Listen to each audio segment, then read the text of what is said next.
Hi guys, and welcome back to my channel. My name's Rachel and I make videos about quilting and my creative life in general. And today I'm coming to show you how I DIY'd my own design wall for quilting. So if that's something that you're interested in, stay tuned to watch how I did it. Pretty much on a budget. I wouldn't say it was too expensive, but you definitely would be able to find it cheaper if you shopped around and wasn't impatient like I am. I'll leave the total down in the description of how much everything came to, including all the names of the products that I used. So if you want to purchase the same, then you can go ahead and do so. So I hope you like this video and leave me a comment in the description if you want your own design wall and if you're going to try.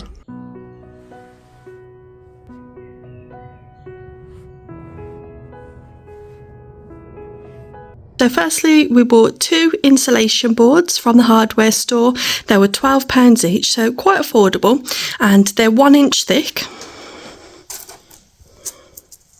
They come in lots of different thicknesses, but I thought 1 inch was more than enough.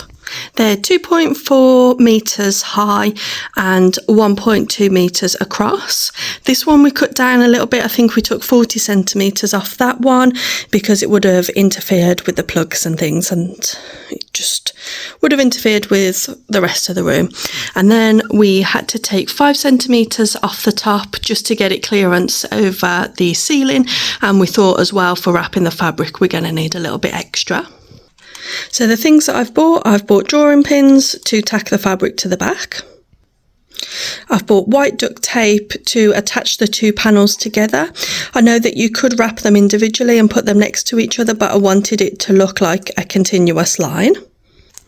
I've then bought some wadding. I tried to get the cheapest wadding that I could.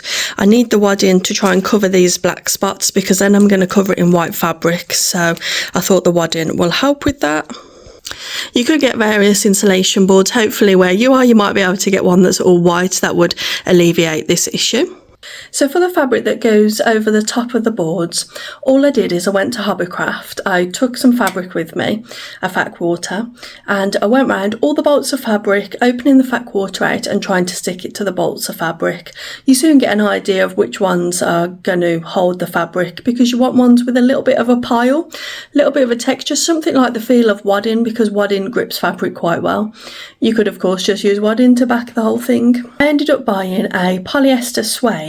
It was £7 a metre and I bought I think 4.5–5 metres, but I had to buy those from 2 different Hobbycrafts because the first one didn't have enough, and when I've bought the second one it's a slightly different shade of white. It's only going to go over the bottom metre of the boards, and if you've seen the layout of my setup before, I have a table against this wall, so there's a table and a storage unit, so you're not going to see the lower half of the board anyway, but I didn't want to just leave it with this blank colours, so all I'm going to do is piece them together on the machine and then put that different colour at the bottom. It's very slightly different, and you probably wouldn't even notice by the time you've got the shadows of the wall and stuff, but if you can obviously get it off the same bolt. If you could go to like a store where they sell larger quantities, perhaps like upholsterers or something like that, like a fabric warehouse, you might be able to get a longer width. So yeah, let's get started and I'll show you as much of the process as I can. Might be difficult to film, I've got to go up the ladder and things, and the rest of the living room is in total chaos.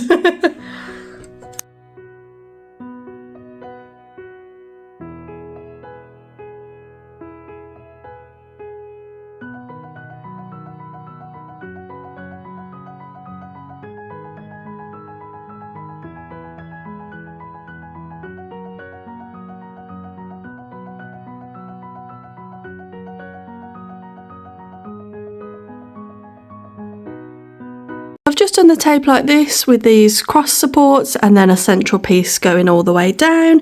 In my mind, these little pieces going across might provide extra support, but when I flip the boards around, I'll do the same on the back as well.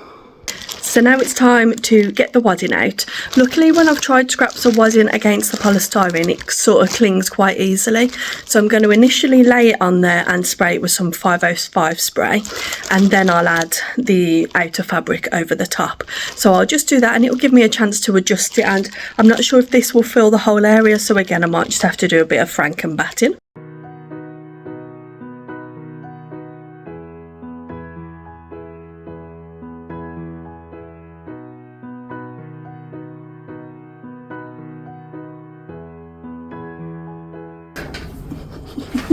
There's so many fibres on this wadding. Oof. I think I need to open it out and spread it all first.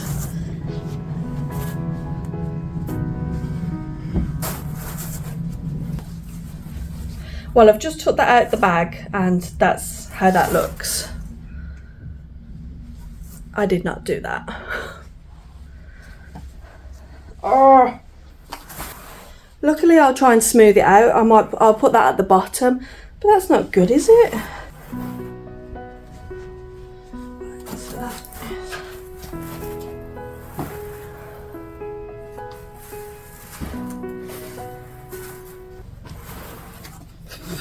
I think this might cover the whole thing, so that's really good. And I think that little bit might be an offcut. Maybe I ripped it when I was holding it, because I think it's just ripped then. So what I'm going to do, I think, is pin it to the top with those drawing pins, just so I can get it in place, keep it there. I've got bits in my mouth. There's bits everywhere. That was super hard to do. The wadding had just kept ripping and tearing. I've never known wadding to do that. I've done sort of the top half and now I just need to finesse the bottom. I would definitely say this is a two-person job because it kept falling down, and oh god, I'm glad I didn't film putting this up because it just would have been like a Carry-On movie. So there we go, I've done that pretty much as smooth as I can. I'm a bit annoyed that it's quite sparse in that area. Obviously with it being the top, I just hope that the fabric covers that enough so that you don't see the black. And then I've just smoothed it out, spraying as I go, just so that it would hold to the boards. There's a few rips, few loose areas, and I've got the ladders there because it keeps wanting to float down. So now I need to do the backing fabric, the front fabric rather.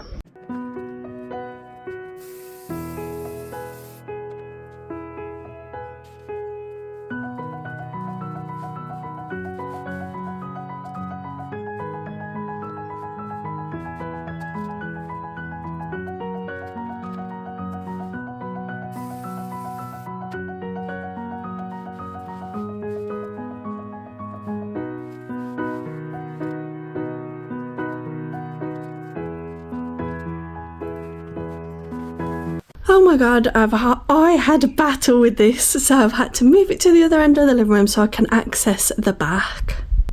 Because where it is just there. Ignore everything, it's chaos. Is here, and I didn't have enough clearance to turn it, so I bought it here, and hopefully I'll be able to just shimmy it back. The push pins didn't work, they just come straight out of the polystyrene under any type of tension. So I've been putting duct tape all the way around, and I'm going to go round and neaten it all up, make sure it's all stuck.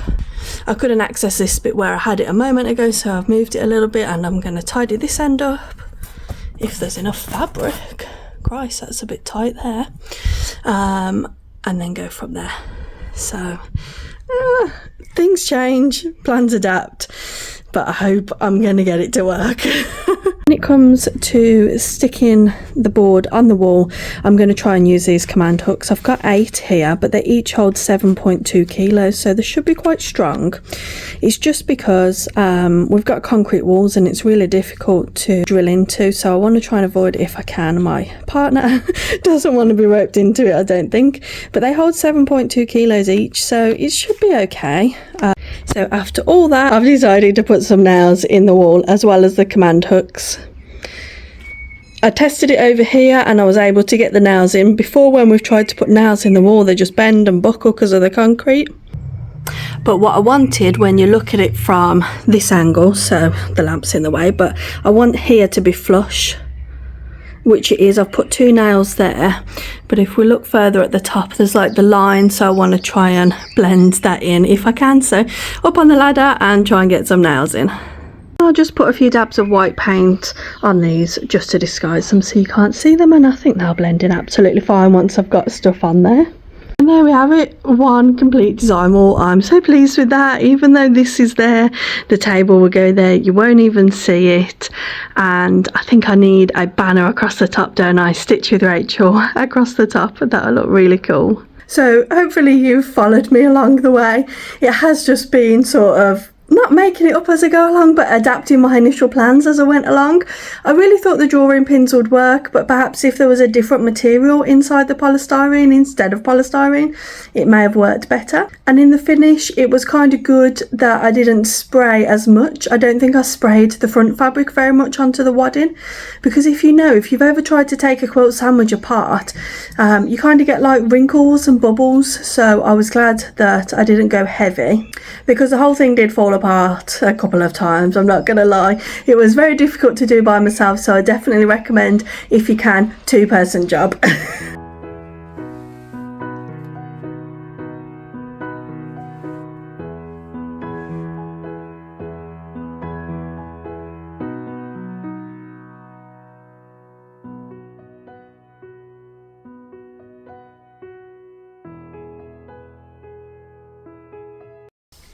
So thank you guys so much for watching. I hope you enjoyed this video, and don't forget to subscribe to the channel if you're interested in following along to the things I get up to next. Bye.